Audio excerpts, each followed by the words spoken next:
I make my own hours. So I'm not really a morning person. So I don't have to work in the morning if I don't want to. Other people who are morning people can work in the morning and then have the nights off, whatever they want to do. The most important thing as a medical writer is that no one is overseeing my hours or what I'm doing or the times that I'm doing it. As long as I pass in that deliverable by that deadline, I'm all set. And I actually think that's one of the best parts of being a medical writer is the freedom to choose when and how you want to work. At the bedside, I had a very particular time of when I would arrive and when I would leave. I took my breaks at a certain time and they were a certain length and I only got a certain number. There were obviously times I couldn't take my breaks. As a medical writer, I can go outside and look for plants whenever I want. If I'm hungry, I can eat. If I'm tired, I can take a nap. If I have a doctor's appointment, I can jet off for a half day. So there's a lot more freedom with this.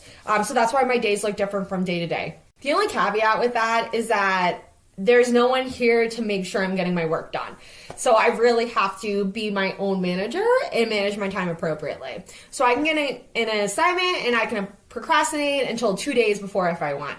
Hot tip, don't freaking do that. If you really want to, you can. But the point is no one is checking on you to make sure that you're doing it. There's no hours for you checking and punching in and out. No one's like you're working 40 hours, 35 hours, whatever you want. You're your own person. Everyone expects you to do the work, and as long as you can do the work, no one cares how or when you do the work. With that being said, my day starts at different times every day. I'm in a circus gym training right now for about 3 hours a day on the silks. So right now I typically work in the morning and I'm done for my 5 o'clock class. I'm not working that full time. Like I said before, it's pretty on and off. I'm not a morning person personally, so I start my days with administrative tasks that don't really need creative juices. They're just kind of like a check the box type of thing. So I might check my emails and go through what needs to be done. I make a to-do list the night before and then I check it. There's not a lot of emails, usually 5 or less. It's not something that takes a lot of time, but it just kind of sets me up the day and it gets me in the mood to even start working. It really depends on the projects and what I'm doing. At this time, when I'm checking my to-do list, it's always changing, but some days it might mean that I'm researching a deliverable, which means I'm doing a deep dive into medical journals, maybe the CDC, WHO, whatever the editorial process is for my company. I might be editing, I might be interviewing a field expert or writing questions for that type of thing. If I'm not researching, I'm usually writing or editing. Those are the main three: researching, writing, or editing. That's a cycle of a medical writer, and it really depends where you fall into that cycle on any given day. Researching definitely takes me the longest because it builds the backbone to what I'm doing, but writing can be a drain too on time. I usually concentrate on one deliverable at a time, and I usually break up my tasks. So if it's a writing day, I don't edit. If it's a research day, I usually don't write, but maybe I do. So this is a classic method in the medical writing industry to really get you in that frame of mind. And usually that dictates how my days are going to go.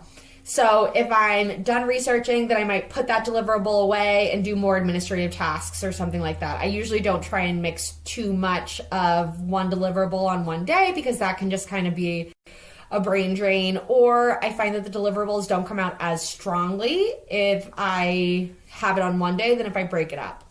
How long I write and edit for a day totally depends on my mood. Sometimes I'll binge it like a good book and write for 3 or 4 hours and just bang out an entire deliverable. I know a lot of people can't stay engaged for that long, but I actually usually can. I can write a whole deliverable in a day. From start to finish. So it really depends on you again. Other days I'm just not into it. I just find that my mind is wandering. I keep reaching over on my phone, or I'm looking outside like a dog that wants a walk. So maybe I'll write for an hour, take a walk, do something else, and maybe I'll come back. Or maybe it's just an administrative task day and I feel like those creative juices just really aren't happening for me to write. So I'm doing back-end stuff. Maybe I'm sending invoices. Maybe I'm updating my website. Maybe I'm managing my social media stuff. A lot of stuff goes into it, so it's not just writing. As a rule, I don't take meetings unless it's with a paying client and it's important. So I think other medical writers might, but I just don't. I get a lot of requests for unnecessary meetings, so I've just started saying no to all of them. If it's not paid, then why am I going to a meeting? It's cleared up a lot of my time, and it's a lot easier to take the time for an email for me than it is to clear my entire schedule for the meeting. It's also cut down on people trying to either get information out of me or they're trying to sell me something. So I just politely let them know, I'm sorry, meetings are for paying customers only, and we go from there. For anyone that does want individual support, I do offer coaching through my website, willowbarwriting.com, and we also offer LinkedIn and social media, personal branding workshops, as well as my course, which is super comprehensive. So my day doesn't really have a lot of which is amazing for an introvert. When I'm sick of writing, I'll either do two things. I'll find an easier busy work task to work on, which I've talked a bit about, something mindless that I can just tick away at that needs to be done, or that'll help me get ahead for next week. Maybe researching, planning, doing SEO research, something like that. Or I'll just call it a day and stop working altogether. I really value my mental health in this role, and I think it's really important to set boundaries like that. And I'm totally open to stopping early on my work days. I don't have set hours, and I don't usually track my days or my times. That's just a personal preference for me. I work when I feel like it, and I stop when I don't feel like it. If I'm feeling off or disengaged, I'll try cooking, hop on my aerial apparatus, or I'll go swimming if it's summer.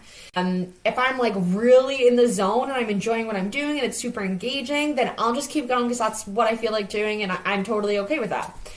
I'm my own boss, so I try hard not to overwork myself and also keep to my own personal cues. There are some days where I work long hours because I'm mentally okay with that, but every day I just kind of feel it out and see how I'm doing.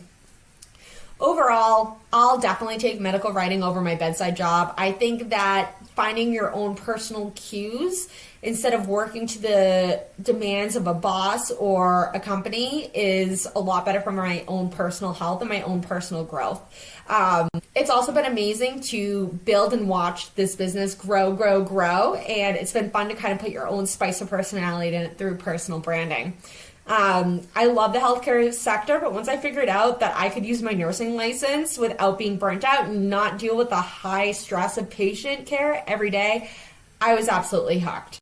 I think medical writing is a really good option for people that might want to supplement their income, are looking to transition, maybe they're tired, maybe they just need a break, maybe they're nearing retirement, or they have a new baby on the way. I have all of those types of clients, nurses in my writing course, and I have had amazing feedback about how the support is going for them and how the transition is going for them. So if you're just unhappy, if you're unsure, if the future is just looking kind of bleak, you have options. There are other things that you can do, and medical writing is definitely a viable one.